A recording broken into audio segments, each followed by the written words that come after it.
मित्रों राधे राधे। आज हम चर्चा करेंगे कि एकादशी जो हम व्रत रखते हैं, व्रत में किन किन नियमों का हमें पालन करना चाहिए, हमें क्या खाना चाहिए, क्या नहीं खाना चाहिए। जो भक्त एकादशी का व्रत रखते हैं उनके लिए विशेष ये है वो फलाहार करें। कई भक्तों का ये प्रश्न होता है, महाराज अगर एकादशी में हम चावल धोखे से खा लें तो उसका क्या प्रायश्चित है और चावल क्यों नहीं खाएं। तो मैं इस विषय में एक पौराणिक कथा से जोड़ना चाहूँगा। महर्षि मेधा हुए हैं। महर्षि मेधा ने किसी कारणवश माता आदिशक्ति का उनके ऊपर क्रोध हुआ।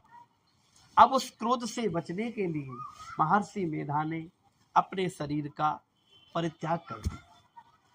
परित्याग जब उन्होंने अपने शरीर का किया और उनका जब शरीर छूट गया, वह शरीर जब छूटने के बाद पृथ्वी में समा गया तो आगे चलकर वह जौ और चावल के रूप में अंकुरित होकर एक पौधे के रूप में आए और उसी जौ और चावल से जब ये रूप में हुए तो प्राणांतर ऐसा प्रसंग आता है कि अगर कोई एकादशी के दिन चावल खाता है तो वह चावल नहीं खा रहा, महर्षि मेधा का मांस भक्षण कर रहा है या उनके रक्त का पान कर रहा है।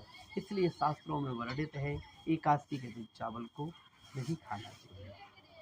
और एकादशी जब आप व्रत करें तो उसमें कई नियम हैं, जैसे माताएं अपने सर के बालों को न धोएं, अपने नाखूनों को न काटें और जो गृहस्थ है वह उस समय ब्रह्मचर्य का पालन करें। कई लोग ऐसे होते हैं कि व्रत तो रहते, व्रत का पालन किया लेकिन वह गृहस्थ जीवन का पालन नहीं कर पाते हैं।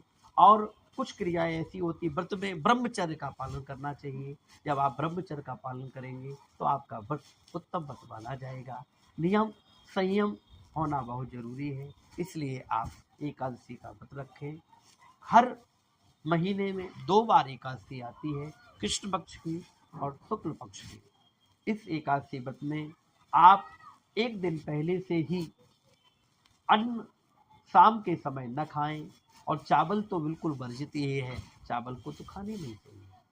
तो कि कई बार ऐसा भी प्रसंग आया है कि जो एकादशी के दिन चावल खाते हैं वो चावल नहीं खाते, वो कीड़े मकोड़ों का मनुभक्षण कर रहे हों, ऐसा हम सनातनियों को दोष लगता है। इसलिए आप एकादशी के दिन चावल का पूर्ण रूप से वर्जित है, बिल्कुल नहीं खाएं, व्रत रखें, फलाहार रहे और पहले तो निराहार रहे, ना हो जाए तो फल खा लें।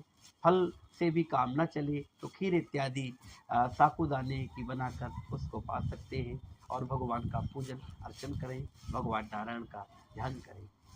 श्रीमन नारायण। जय श्री राम।